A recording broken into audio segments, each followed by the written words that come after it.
Pluribus is the new show by Vince Gilligan, which follows the story of Carol, one of the only people on Earth that wasn't infected by a body-snatching alien virus. It's not Breaking Bad, it's definitely not Better Call Saul, but it is extremely well made, and it is good sci-fi, which we do not get enough of. I don't like talking about what science fiction should be, but what I like seeing in science fiction is two things. One, realistic characters dealing with impossible situations, and two, a dark mirror to things that are happening in our society right now. Pluribus does both, and it does both well. And the reason it can do both so well is not the great writing nor the great acting. It's the premise. And that premise is, in fact, 4 different premises. 3 of them I've seen before in 3 different books, and a 4th that I've never seen anywhere.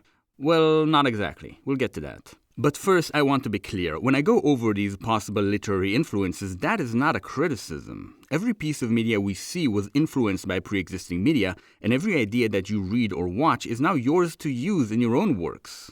The trick is to use it in a new and interesting way, and that's what I'd like to show here, how these different premises are used to build off one another in order to create a clear, compact, and powerful statement. Big spoilers for episodes 1 and 2, minor spoilers up to episode 6. The show starts with a bunch of scientists receiving a transmission from outer space and figuring out what it codes for, a DNA sequence. They don't know it at the time, but what that specific sequence is a mind-controlling virus. This is not a new idea. The book Snow Crash by Neil Stephenson, which is one of the first cyberpunk works ever, explores the idea of a virus, being self-spreading information, finally finding a way of spreading itself to the final frontier. That is, broadcasting itself into space as a radio transmission. In Snow Crash, the virus being spread is a computer virus, a biological virus, and a verbally transmitted mind virus all at the same time, which really doesn't make any sense, but God help me, is that cool as hell. Pluribus takes this insane idea of an all-virus and streamlines it into the slightly more credible idea of just an mRNA-based virus. Some scientists are so preoccupied with whether or not they can synthesize this sequence, they don't stop to think if they should, and they end up synthesizing something that instantly turns almost everyone into zombies whose only goal is to spread that very same virus. Or so we think. What the virus really does is the second part of the premise. It conjoins the minds of everyone who is infected by it into a single hive mind.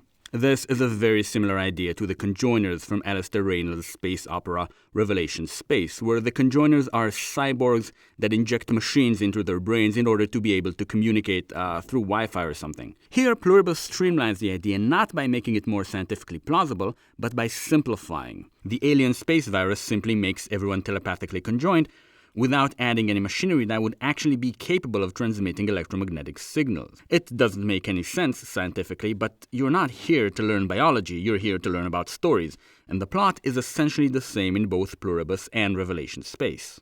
In both cases, we first see the conjoined people from the outside, and we're terrified of them, particularly because we don't want them to catch the protagonist and force her to become one of them, taking away her individuality.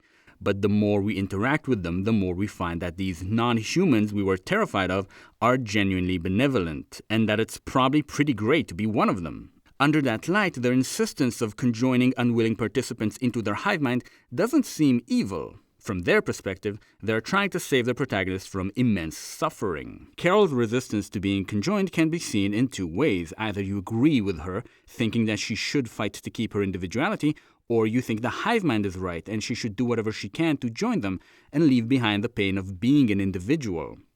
But whatever you think, this element of the premise functions in 2 beautiful ways. One is the plot. The question of what will eventually happen to Carol casts a shadow over the plot, keeping a constant tension. I'm dying to know how the story ends. The second function is more philosophical. After seeing the conjoined view, you have to wonder, could it be that your lonely existence in real life is actually kind of miserable? That's a very personal question. The next element of the premise, number 3, is a more societal one. Pluribus challenges the viewer with the idea that once the body snatchers have won, our world, planet Earth, is actually run way better. This is very similar to what goes on in Stephanie Meyer's The Host, in which similarly the body snatchers win, and though they aren't a hive mind, the society they build is just so obviously better than ours. The things that were necessary for the old human society to function are now completely useless because people trust each other.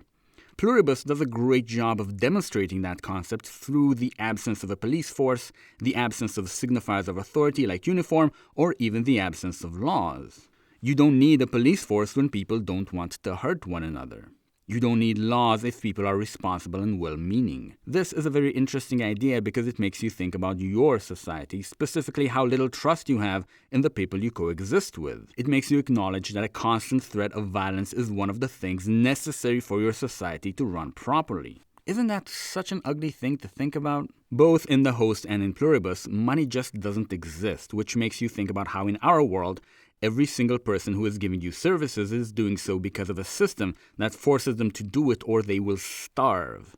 Hyperbole, but you know what I mean. The fact that the body snatcher's society is so utopian makes it the opposite of an evil empire like you have in Star Wars or Lord of the Rings. When you fight an evil empire, you know that it's built on pain and suffering, and so you're justified in your desire to destroy it. When your enemy is evil, your war on them is not just about self-preservation, it's about making the world better. The plot of Mare's book follows the rebels who go around pretending to be body snatch and thus gets to see how nice the body snatchers are to one another, even though they don't have to be. Just like in Pluribus, this creates a tension around the question if it's morally justifiable to fight these aliens and bring things back to the horrible way they were before. In the host, that moral tension is of course secondary to the tension created by the love triangle because Stephanie Meyer knows what she likes writing and she writes it well. I also like Twilight. What do you know? I contain multitudes.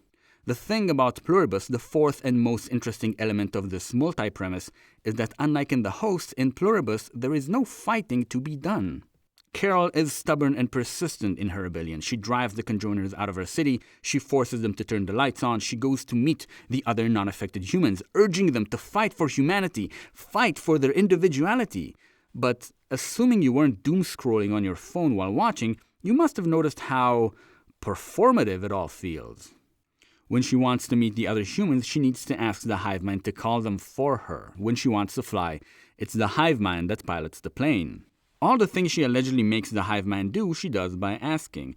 This is obscured by the fact that the hive mind complies with almost every request, but it feels like she asks them for permission. This makes me think of a teenager arguing with their parents and then asking them for a ride to their best friend's house so they could complain about them. Is this the impression that the creators wanted to make of Carol being a petulant child? And if so, why am I vibing with it so hard? Why are you vibing with it so hard? Most of us aren't teenagers and we don't have to ask anyone for permission for anything. But there is still this feeling of familiarity to this fictional situation. Why is it so familiar? Because Pluribus points out a very real problem about resisting when resisting is done through the system that you are trying to oppose. This is very different from what's presented in Black Mirror Season 1, Episode 2, when the resistance itself is appropriated by the oppressor. Or in 1984, where a fake rebellion is manufactured by the system itself as a preventative measure. In Pluribus, there just isn't any point in resisting. This hive mind is just vastly more powerful than Carol. The parallel becomes obvious. Many of us see problems with society, but just like Carol, we feel powerless to change anything. Not only do we feel powerless, any attempt to rebel against society is mediated through the mechanisms that you rebel against. I, for one, think that the accumulation of power into a decreasing number of hands is the greatest disaster happening right now in front of our eyes. Yet here I am saying this on YouTube, who's making more money off these videos than I am. Whether you're sharing communist memes on Discord or red-pilled memes on Reddit, you are still using the machine you are trying to oppose. Even if we're not talking about technology, critique of the society that you live in needs to comply with its rules in order for people to actually listen to it. But I think Pluribus says something bigger. It's not just that the medium through which Carol rebels is basically giving her permission to rebel against it. Carol can't help but feel like she's the only one who wants to change things. That everyone else accepts the system as it is and is happy with it.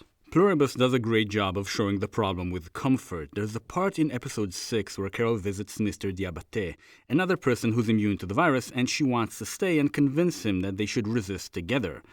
But she can feel his itching for her to leave already because the moment she does, he can return to his convenient dream life that is without conflict or even the slightest disagreement. This feeling of wanting to act while everyone around you is complacent is so relatable, but how can this be so universally relatable? After all, if we all feel like we're screaming the truth and no one listens to us, then why aren't we just talking to each other? I don't know, probably because we've all been convinced it's useless, so none of us is really trying anymore. Instead, we hide in comfortable, agreeable echo chambers provided to us by the same machine that wants to make us too comfortable to rebel against it. I'm not here to tell you how to fix the world. I'm here to talk about premises. And the next question that comes up is, if this premise is so depressing, how is this show even fun to watch? Why is it kind of comforting? I think most masterpieces have a true part and an escapist part. Lord of the Rings speaks of a very real battle that's still going on within our culture and our hearts, but it also gives us the escapist fantasy of just walking around with some friends discussing second breakfasts. Matrix is an exemplary case of making the viewer face metaphysical problems in a real, visceral way, but it's definitely fun to imagine yourself going into this world and doing, Pluribus has the true part, reminding you of how helpless you feel about changing the world you live in, but it also has an escapist part, that the people who Carol is helpless against are actually kind to her and want what's best for her. This is better than what we have. The corrupt politicians that rule us, the giant companies we work for, do not care about us, and that is terrifying. The constant addictive flow of media that is rotting your brain isn't even manufactured in an attempt to pacify you. It's just an emergent property of a system nobody has control over. It makes sense to be anxious about it. Pluribus' premise lets us face some of these questions, but softens the blow just enough that I would actually enjoy watching it. And that's what makes a perfect premise. The end. But Noam, you ask me, what can I do about the situation in the world and my helplessness to change it? I don't fucking know. But what I do know is what you can't do. I know you can't sink into despair. I know you can't keep your opinions to people who already agree with you. I know you can't afford to be lazy in your thinking. You can't allow yourself to spend all of your waking hours in front of a screen, distracted. You can't stay oblivious to the fact that you're addicted to media and holding in your hand the equivalent of an opium pipe. And by God, you can't take that thing into bed with you, because if you do, you're actively sentencing yourself to worse sleep, thus intentionally making yourself stupider and more irritable. Is that what you want? Is it? And if you feel like you can't let go of your phone, if you feel like your attention span is ruined and your ability to focus has already diminished, I don't know, maybe fight it? Go for a walk without your phone? Read a book? Maybe even sit cross-legged and focus on your breathing for 5 minutes like a maniac. But for the love of God, don't give up on your brain. I don't know what the solution to this situation is. We're going to have to find out together, but we have to stay sharp, we have to talk to one another, and we have to, God help me, hold on to hope. This video was sponsored by my lovely patrons. If you like this kind of analysis and this kind of writing, join us. For $2 a month, you can join the server where we discuss and critique media, as well as each other's writing, and for $4 a month, you can join our conference calls where we practice analysis together. Yes, I am aware of the irony. Until next time, put down your fucking phone, stare at a tree or some shit, you hear?